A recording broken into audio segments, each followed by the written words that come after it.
آج شزا کے بڑے تائی کی بیٹی کی شادی تھی، جس میں اس نے بہت ہی پیارا سا گاؤن پہنا تھا اور بہت ہی خوبصورت لگ رہی تھی۔ جس کار میں شزا اپنے کزنز کے ساتھ بیٹھی تھی وہ خراب ہو گئی۔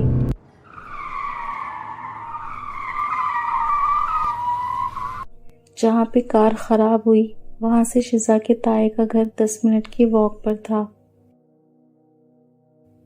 اس لیے ساری لڑکیاں لڑکوں کی دیکھا دیکھی پیدل جانے کو تیار ہو گئیں، پر کار میں بیٹھی بوا نے ایسا کرنے سے منع کیا کہ سامنے ہی قبرستان تھا،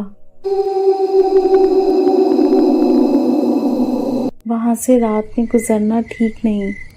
پر ان لڑکیوں نے ضد باندھ لی اور چل پڑی۔ بوا روکتی رہ گئی پر وہ لڑکیاں مزے سے چل پڑیں اور باتیں کرتے کرتے آگے بڑھنے لگی۔ چلتے چلتے شزا کسی پتھر سے ٹکرائی۔ اس سے پہلے وہ گر جاتی کہ ایک لمحے میں وہ واپس سیدھی کھڑی ہو گئی۔ اس کے ساتھ چلتی اس کی ایک کزن نے آگے بڑھ کر اسے کچھ کہا اور وہ ہنستے ہنستے چلتی رہی۔ اچانک اسے اپنے ہاتھوں پہ کسی کا لمس محسوس ہوا اور اب لگنے لگا جیسے کوئی اسے دیکھ رہا ہے۔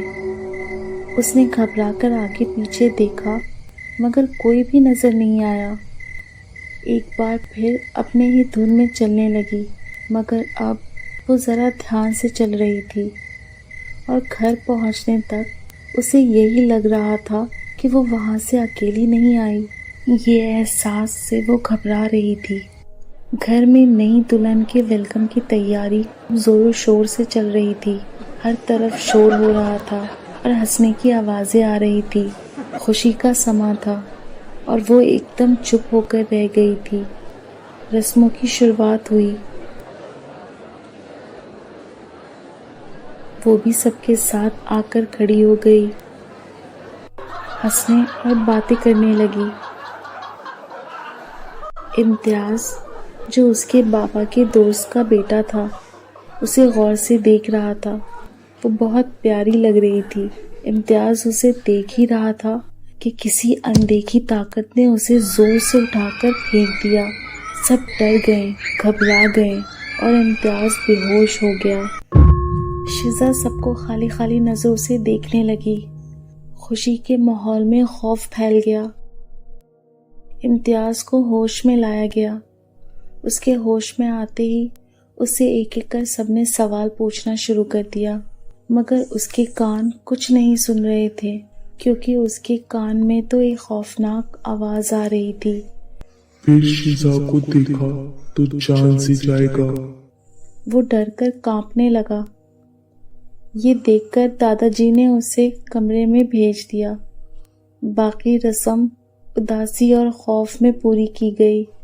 شزا اپنے کزنز کے ساتھ جس کمرے میں رکنے والی تھی وہاں آ گئی۔ اسے اپنا سر بھاری بھاری سا لگ رہا تھا۔ وہ اپنا سر پکڑ کر بیٹھ گئی اور اپنی کزن کے باتھ روم سے نکلنے کا ویٹ کرنے لگی۔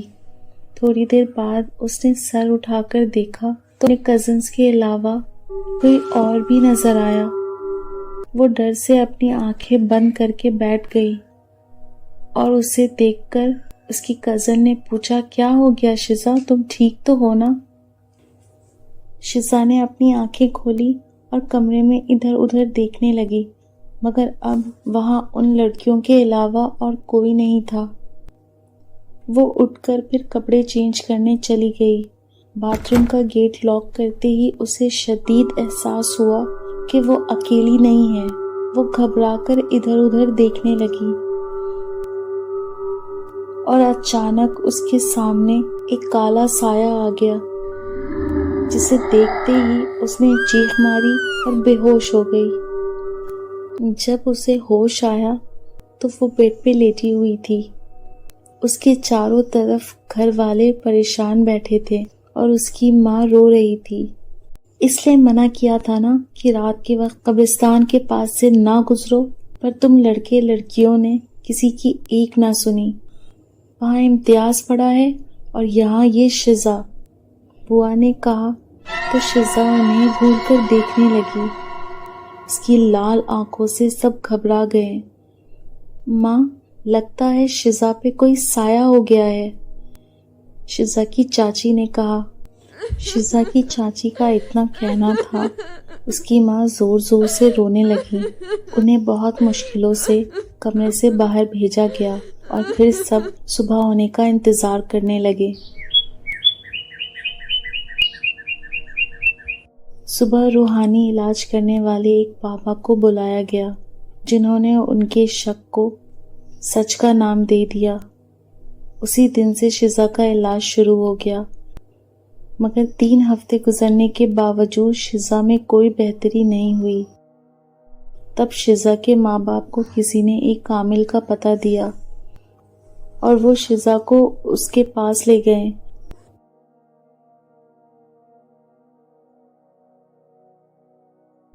عامل نے کچھ پڑھا۔ کون ہو تم اور کہاں سے اس بچی کو پریشان کرنے آئی ہو؟ عامل نے سوال کیا، پر سامنے خاموشی تھی۔ پھر عامل نے کئی سوال کیے، پر لگاتار خاموشی ہی تھی۔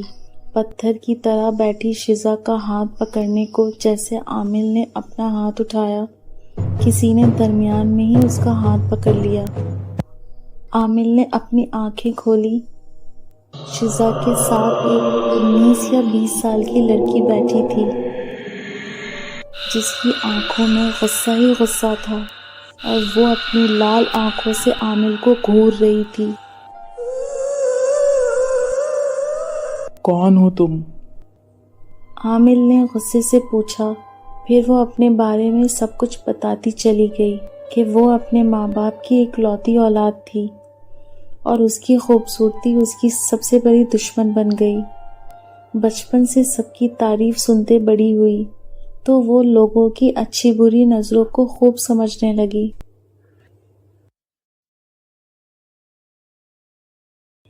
اس کے پاپا کے دوست جو بچپن سے اس کو ایک بیٹی کی طرح ٹریٹ کرتے رہے تھے، ایک دم ان کی نظر اور نیت کیا بدلی تھی۔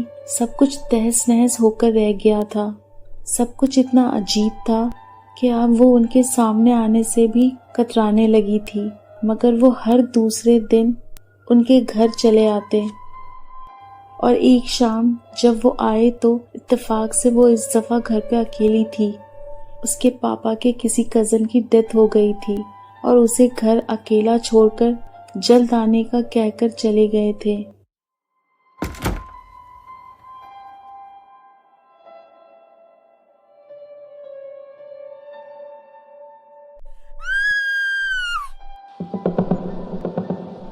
پھر تو پاپا کے دوست کی اس کو گھر میں اکیلا دیکھ کر وہ اپنی نیت کی گندگی کو چھپا نہیں پائے۔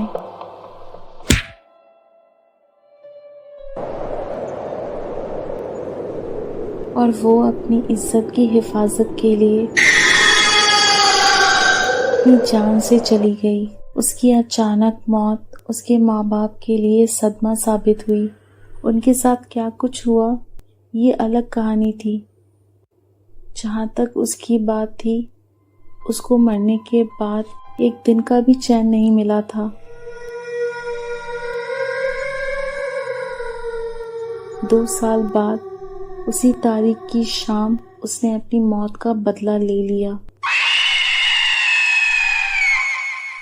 لیکن اس تاریخ کی شام اب بھی اس پہ بھاری گزرتی تھی۔ اس کی روح بھٹکنے لگتی تھی، لگتا تھا جیسے کہیں سکون نہیں ملے گا۔ اور جب وہ پہلی بار شزا سے ملی، وہ شام بھی وہی تاریخ تھی۔ وہ بھٹکتے بھٹکتے اس قبرستان کے راستے میں تھی کہ جب اس کی تنہائی میں کسی نے خلل پیدا کیا، اور ایسا گزرے 3 سالوں میں پہلی بار ہوا تھا۔ اس نے غصے سے آنکھیں کھولی تو اسے شزا میں اپنا آپ نظر آیا، اور شزا پہ سے اپنی نگاہیں نہیں اٹھا پائی۔ اس نے اسے گرنے سے بچا لیا اور ایک ٹک اسے دیکھنے لگی۔ پھر اس کے قدم خود بخود اس کا پیچھا کرنے لگے، اور شزا کی چنچل ہنسی اسے اپنی ماضی میں لے گئی، اور وہ فیصلے کے ساتھ اندر اتر اس کے ساتھ ہو لی۔ تو اس سب میں تمہارا کیا فائدہ ہے؟ جاؤ جاؤ اور اس بچی کا پیچھا چھوڑ دو۔ ساری باتیں سن کر عامل غرایا، اور اس نے صاف منع کر دیا۔ اور اس کا بس یہی کہنا تھا کہ وہ شزا کو کبھی کسی طرح کی تکلیف نہیں پہنچائے گی اور اس کے ساتھ رہے گی۔ اس عامل کے بعد بھی کئی عامل کو دکھایا گیا مگر وہ شزا کا ساتھ چھوڑنے کو تیار نہیں اور اس کا ایک ہی جواب ہوتا تھا، میں اپنی جیسی دکھنے والی شزا کی ہمیشہ حفاظت کروں گی۔ اس نے اپنے کہے کی ہمیشہ پاس رکھی۔ وہ شزا کو تنگ نہیں کرتی تھی، بس ایک باڈی گارڈ کی طرح اس کے ساتھ رہتی۔ 2 سال گزر گئے تھے، شزا نے گریجویشن کر لیا، اب اس کے رشتے آنے لگے مگر کہیں نہ کہیں سے روح کی بات سن کر کوئی آگے نہیں بڑھتا تھا، یوں کہیں کوئی بات نہ بنتی تھی اور شزا کا چلبلا پن تو 2 سال پہلے ہی بند ہو گیا تھا۔ رہی سہی کسر اب پوری ہونے لگی تھی، وہ اب اداس رہنے لگی تھی، پر جب وہ اداس ہوتی ہیر اس کے آس پاس رہنے والوں کو تنگ کرتی۔ اسے ہر حال میں شزا کی خوشی چاہیے تھی۔ 2 سال اور گزر گئے، وہ اکثر شام کو اکیلی بیٹھی خود سے ہی باتیں کرتی۔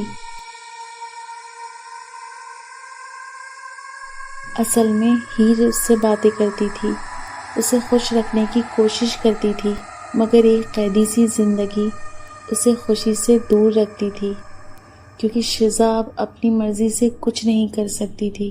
وقت گزرنے کے ساتھ ساتھ ہیر اسے اب ہر چیز پر فورس کرنے لگی تھی اور شزا ان چیزوں سے انکار کرتی تو وہ نہ چاہتے ہوئے تکلیف دینے لگتی تھی۔ اصل میں وہ دیتی تکلیف اپنے آپ کو تھی مگر چونکہ وہ شزا کے اندر رہتی تھی اس لیے شزا کو دوڑے پڑتے، کبھی وہ اپنے بال نوچنے لگتی، کبھی خود کو مارنے لگتی۔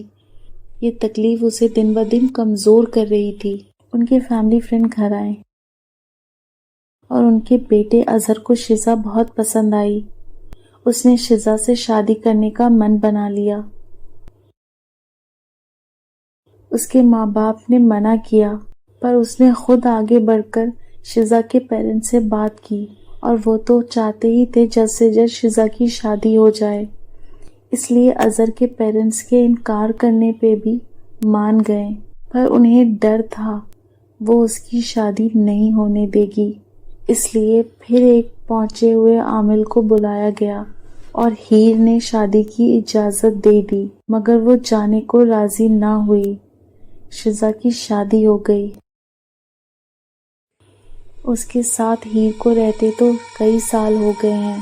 وہ شزا کو یا اظہر کو کچھ نہیں کہتی مگر شزا کا ساتھ چھوڑنے پر ہرگز راضی نہیں ہوتی۔ ہسبینڈ وائف میں پیار غصہ تو چلتا ہی ہے مگر جب بھی اظہر ذرا بھی تیز آواز میں بھی شزا سے بات کرے تو ہیر کو برداشت نہیں ہوتا اور اس کا سارا غصہ شزا پہ ہی اترتا ہے۔ آج اس بات کو کئی سال گزر گئے، شزا کے اب 2 بچے بھی ہیں مگر ہیر اس کا ساتھ نہیں چھوڑتی، جبکہ ہر طرح کا علاج کرایا جا چکا ہے۔ اس سب میں کیا راز چھپا ہے کوئی آج تک نہیں جان سکا مگر سب اپنی اپنی زندگیوں میں مگن ہیں اور مگن تو وہ بھی ہے مگر کبھی کبھی سکون کو ترس جاتی ہے کیونکہ زندگی اس کی ہے مگر جیا کسی اور نے ہے۔